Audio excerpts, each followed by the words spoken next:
बाद सीएम धामी सख्त, जिम्मेदार कंपनी पर मुकदमा दर्ज कराने का दिया आदेश।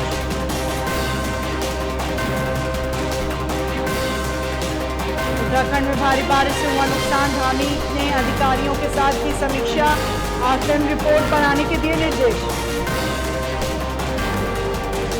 अंकिता हत्याकांड से जुड़े सरकारी वकील हटे, अब अवनीश नेगी करेंगे कोर्ट में पैरवी, अंकिता के पिता ने की थी मांग। उत्तराखंड में लगेगा अंतर्राष्ट्रीय क्रिकेटरों का जमावड़ा, बीसीसीआई के टूर्नामेंट में दिखेंगे धवन और रिंकू जैसे दिग्गज।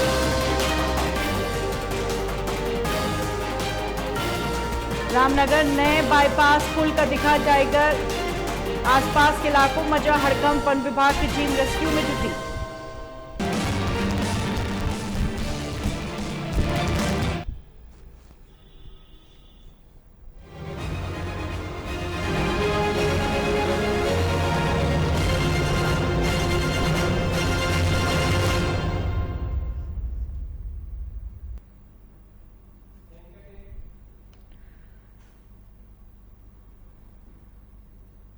नमस्कार, स्वागत है आपका। आप देख रहे हैं उत्तराखंड लाइव, मैं हूं आपके साथ है ना।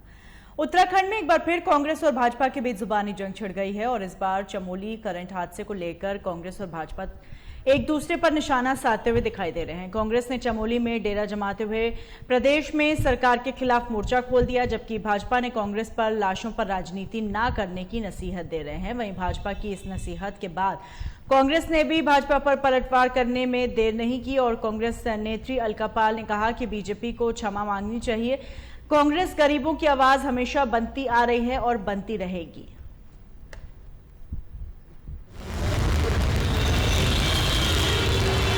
चमोली में इसमें किसी भी पार्टी का कोई इंटरफेयर नहीं होना चाहिए।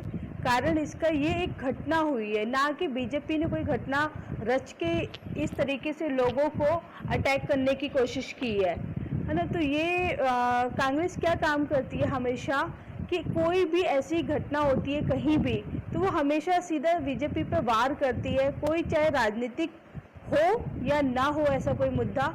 तो इसके चलते ये गंदी जो राजनीति कर रही है इस वक्त कांग्रेस, मेरे को लगता है कि शायद ये सब चीज़ें नहीं करनी चाहिए और ये सब चीज़ें करके समाज में एक गंदा संदेश भेज रही है। इस दुख की घड़ी में तो कांग्रेस को और साथ देना चाहिए। कांग्रेस इस वक्त उन लोगों के साथ जो 16 लोग एक्सपायर हुए हैं उनकी दुख की घड़ी में उनके साथ खड़े होने की जगह मुद्दे बना रही है, मुद्देहीन हो चुकी है कांग्रेस।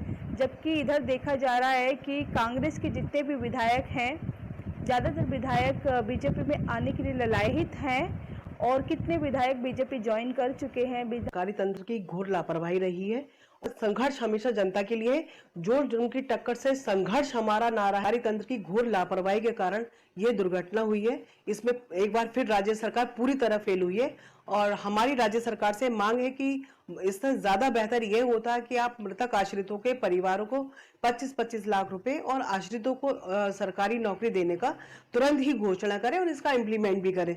जिस तरह मदद की घोषणा सरकार के द्वारा करी गई है कि उनके मुंह में जीरा साबित हो रही है और उल्टे ही कांग्रेस पे आरोप लगाने का काम भाजपा की सरकार कर रही है कि कांग्रेस आवाज न बने। ऐसा क्यों? अगर जनता के ऊपर अगर कोई भी कष्ट होगा तो कांग्रेस उसकी आवाज को उठाने का काम करी। इनको अपनी गलतियों की क्षमा उत्तराखंड की जनता से मांगनी चाहिए। फेलियर खुद का है और आरोप कांग्रेस पे लगा रहे हैं।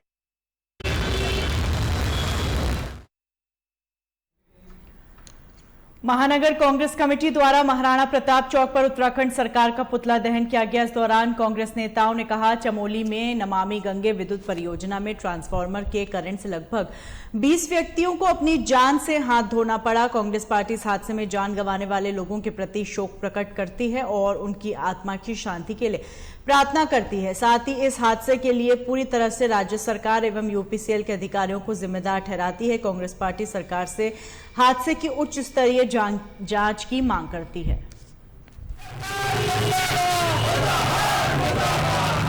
कि जो हमारे उत्तराखंड के चमोली में नमामि गंगे विद्युत परियोजना जो वहाँ पर चल रही है, कल उसके चलने से, उसके ट्रांसफार्मर में करंट आने से, उस परियोजना में करंट लगने से करीब करीब कल तक 16 व्यक्तियों की जान गंवानी पड़ी थी और लगभग उसकी संख्या आज तक बढ़ी हुई दिखाई दे रही है। हम कांग्रेस पार्टी द्वारा और हमारे अध्यक्ष माननीय करण मेहरा जी जो हमारे प्रदेश के अध्यक्ष हैं उनके द्वारा चमोली के इस कांड की कोर शब्दों में निंदा करते हैं और हम कड़े शब्दों में ये कहना चाहते हैं कि राज्य सरकार की लापरवाही के कारण इस उत्तराखंड की जनता को अपनी जान गंवानी पड़ रही है। हमने कांग्रेस पार्टी ने आज इसी संदर्भ में चमोली में जितनी जानें गई हैं उसके संदर्भ में आज यहाँ काशीपुर महानगर कांग्रेस की तरफ से महाराणा प्रताप चौक पर उनकी आत्मा को शांति के लिए 2 मिनट का मौन रखा है और उनके परिवार परिजनों के लिए हमने राज्य सरकार के द्वारा हमारे अध्यक्ष जी ने राज्य सरकार के द्वारा उनके उचित मुआवजे की भी मांग की गई है और उसी के संदर्भ में आज हमने यहाँ महाराणा प्रताप चौक पर राज्य सरकार का पुतला दहन किया गया।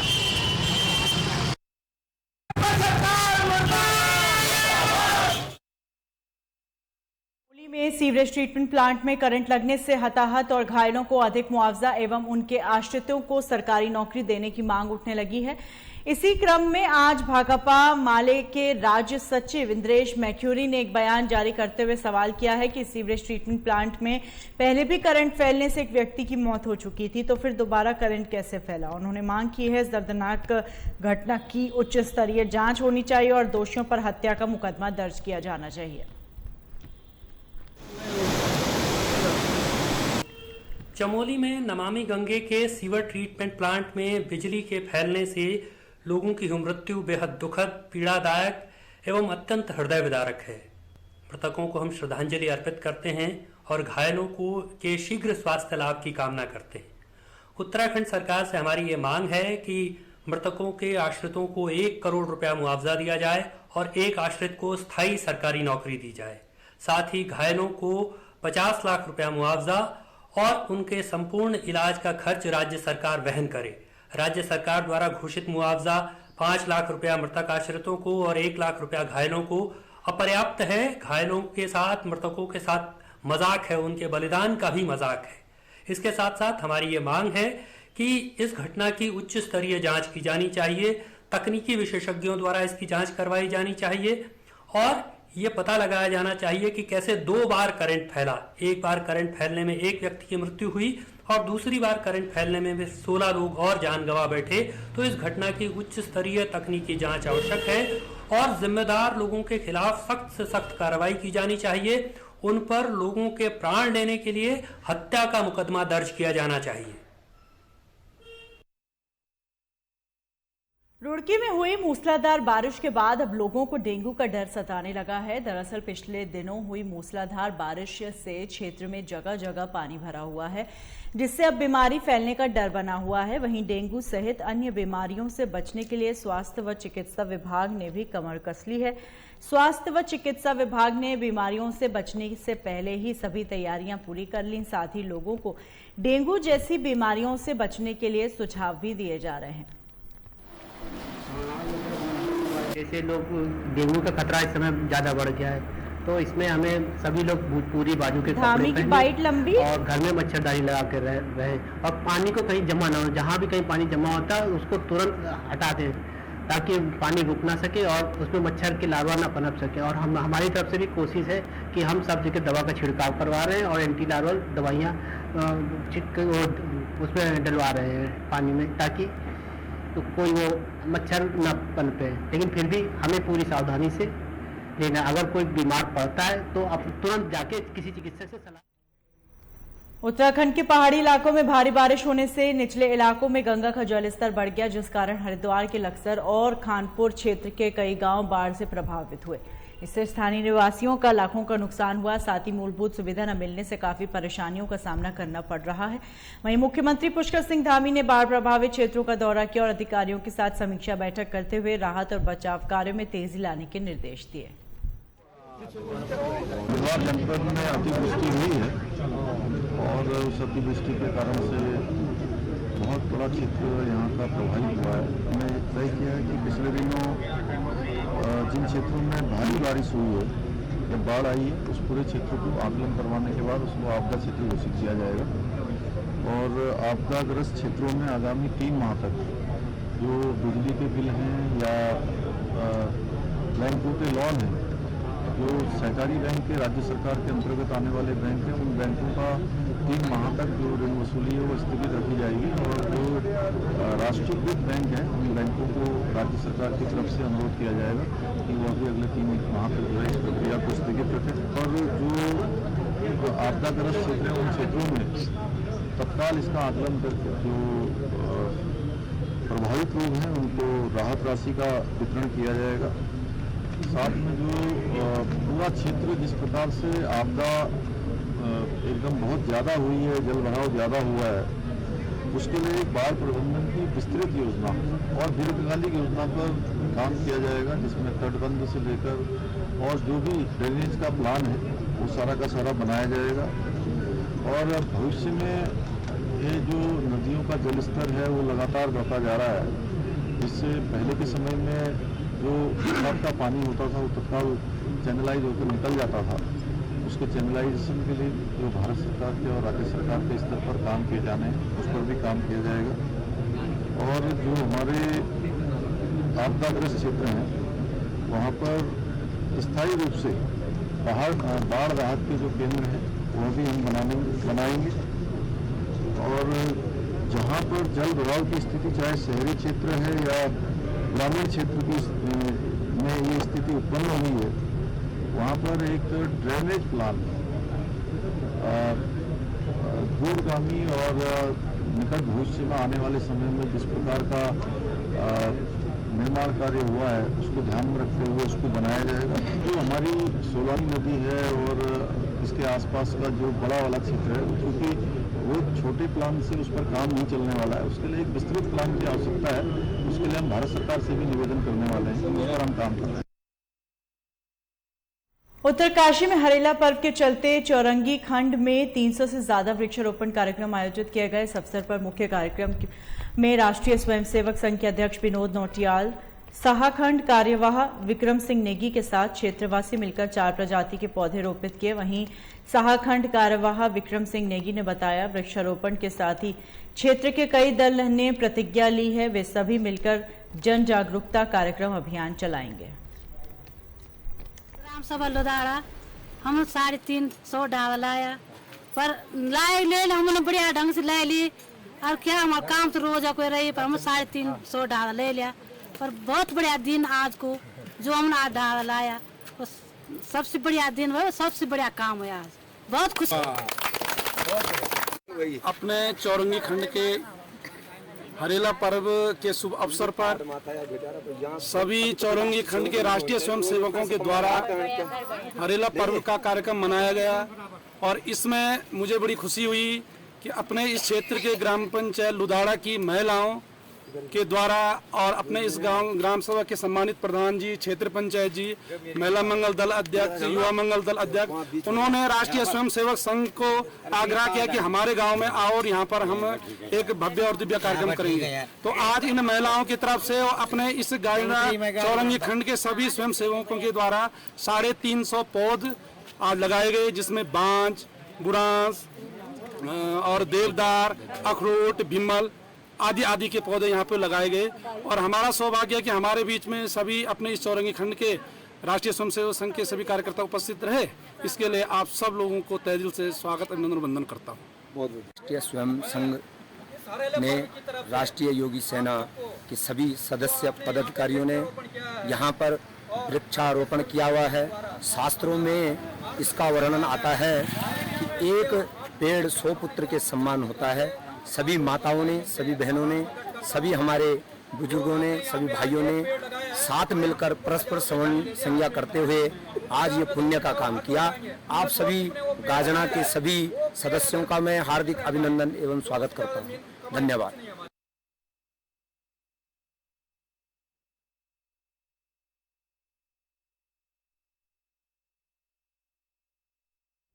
काशीपुर में केवीएस प्रीमियर ग्रुप की तरफ से रक्तदान शिविर का आयोजन किया गया, जिसमें मुख्य अतिथि मंजूनाथ टीसी, वरिष्ठ पुलिस अधीक्षक और केवीएस प्रीमियर ग्रुप के CMD Devendra Kumar Agarwal, KVS premier foundation की अध्यक्षा श्रीमती रेखा अग्रवाल शामिल हुई और संयुक्त रूप से फीता काटकर रक्तदान शिविर का शुभारंभ किया गया। कार्यक्रम के दौरान मुख्य अतिथि वरिष्ठ पुलिस अधीक्षक मंजूनाथ टीसी अपने उद्योधन और केवीएस प्रीमियर ग्रुप द्वारा किए जा रहे सामाजिक कार्य की सराहना की। उन्होंने कहा, काशीपुर के विकास में केवीएस प्रीमियर ग्रुप का विशेष योगदान है।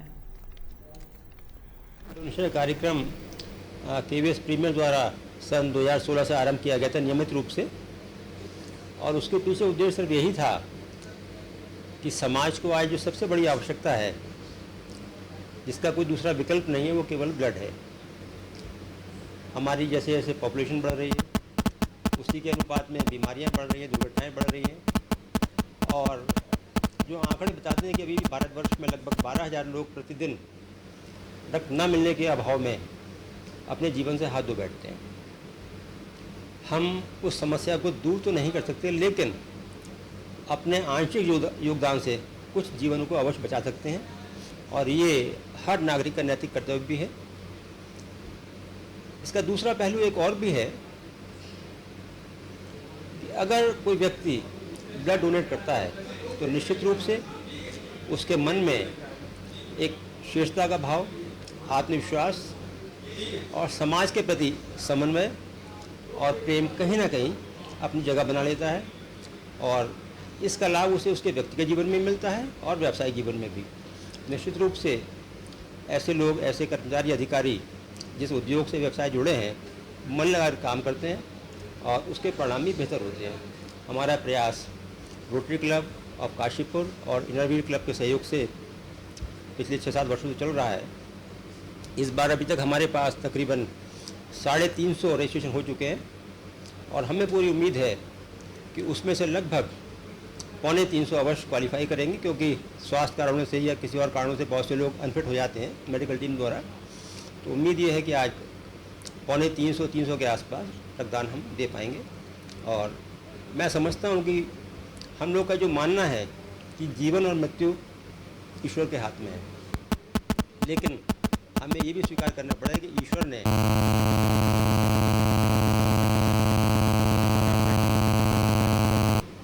जागरूकता बढ़ रही है, डोनर्स आगे आ रहे हैं। हमें पूरा विश्वास है कि इस गैप को कम होने में बहुत लंबा समय नहीं लगेगा, और इसी कारण से इस तरह के कैंप पूरे वैभव के साथ भी किए जा रहे हैं, ताकि इसकी प्रेरणा और लोगों को भी मिले। हमें पूरी उम्मीद है कि हमारा प्रयास सफल होगा। धन्यवाद।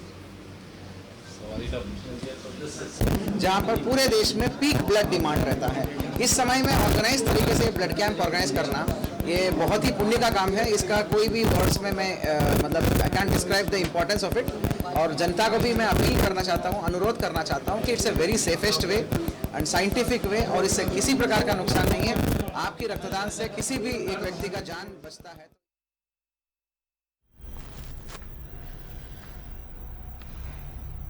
सावन के मेले के बाद अब एक बार फिर जिला प्रशासन ने अतिक्रमण के खिलाफ कार्रवाई शुरू कर दी है। उप जिलाधिकारी के आदेश पर तहसील हरिद्वार की टीम गुरुघाट पर अतिक्रमण कर बनाई गई 8 दुकानों को तोड़ दिया। हालांकि कब्जाधारियों का कहना है अहिल्याबाई होलकर ट्रस्ट द्वारा उक्त स्थान पर दुकान दी गई थी, जिसका किराया कोर्ट में जमा किया जाता रहा है। वे अपने हक के लिए कोर्ट में शरण लेंगे।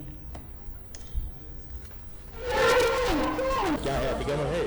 नहीं, अतिक्रमण नहीं है। सन 87 में अहिल्याबाई होलकर ट्रस्ट ने मुझे दुकानें बना के दी थी, और तब से ही मैं उनका रसीदी किराएदार चला रहा हूँ। उसके बाद किराया मौखिक रूप से लेने लगे, कोई वैसे नहीं आ रहा था तो कुछ 2-4 साल किराया वैसे दिया। उसके बाद मैंने कोर्ट में जमा करना शुरू कर दिया। अभी भी किराया कोर्ट में ही जमा।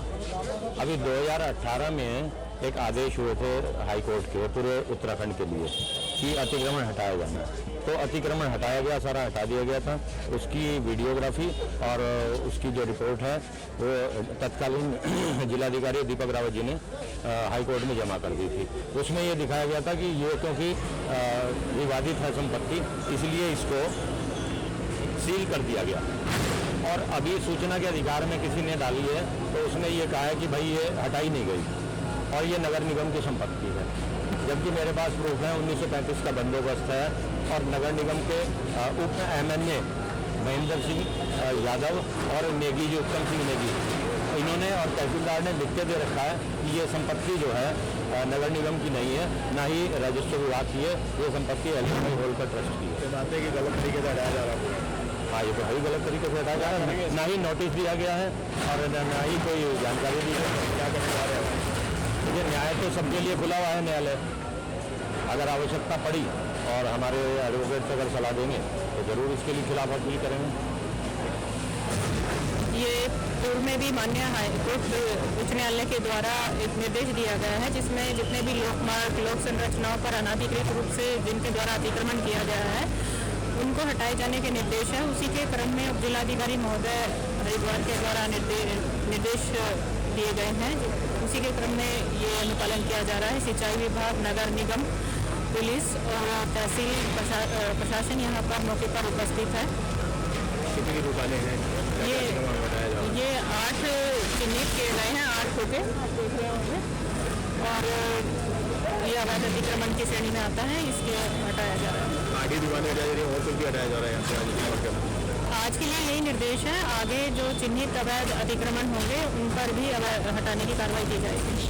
क्या दुकानें लगी उसके ऊपर छज्जा भी निकला हुआ है, वो भी इस तरह निश्चित रूप से ये भी अवैध अतिक्रमण के रूप में चिन्हित किया होगा, तो इसे भी हटाया जाएगा। मणिपुर की घटना को लेकर उत्तराखंड में भी हंगामा मचा हुआ है। भाकपा माले ने कई सामाजिक संगठनों के साथ मिलकर विरोध प्रदर्शन किया और जुलूस निकालकर पीएम मोदी, सीएम बीरेन्द्र सिंह का पुतला फूंका।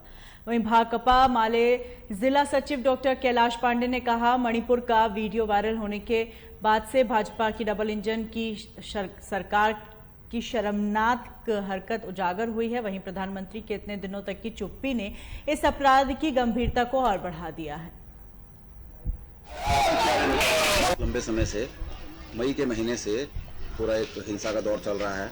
महिलाओं के प्रति एक लगातार उत्पीड़न हो रहा है। कई लोग मारे जा चुके हैं, 150 से ज़्यादा लोग मारे जा चुके हैं, बच्चे, बुजुर्ग, महिलाएं। और अभी जो जिस तरह की बात हुई है, एक वीडियो वायरल हुआ, उसके बाद पूरे देश का जो सर है शर्म से झुक गया।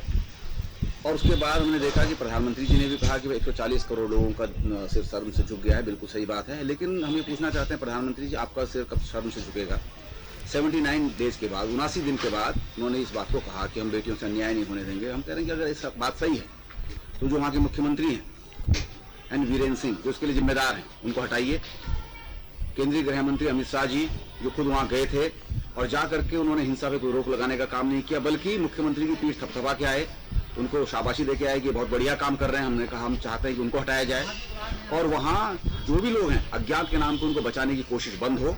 सभी लोगों को बिल्कुल गिरफ्तार किया जाए, उनको कड़ी से कड़ी सजा दी जाए, महिला हिंसा के मामलों पर रोक लगाई जाए और सुप्रीम कोर्ट की निगरानी में वहाँ एक टीम जाए, मानवाधिकार कार्यकर्ताओं की, वकीलों की, तमाम उसमें महिलाएं शामिल हों और जाकर के वहाँ जांच करें कि किस तरह का मामला वहाँ चल रहा है और ऐसा कैसे हुआ कि मई ना होती है और मई महीने के बाद इतने समय बाद क्या पुलिस को पता नहीं था? हमें तो जितनी जानकारी मिली है, लोगों के बयान जिस तरह से आ रहे हैं, वहाँ महिलाओं के बयान आ रहे हैं, वो तो लोगों ने आज यहाँ देश के प्रधानमंत्री नरेंद्र मोदी जी का और जो मणिपुर के मुख्यमंत्री हैं एन बीरेन्द्र सिंह, उनका पुतला दहन किया है। और हमें मांग उठाना चाहते हैं कि तत्काल अगर मोदी जी कह रहे हैं कि उनको शर्मिंदगी है तो इन दोनों को बर्खास्त करें, केंद्रीय गृह मंत्री को और मणिपुर के मुख्यमंत्री को।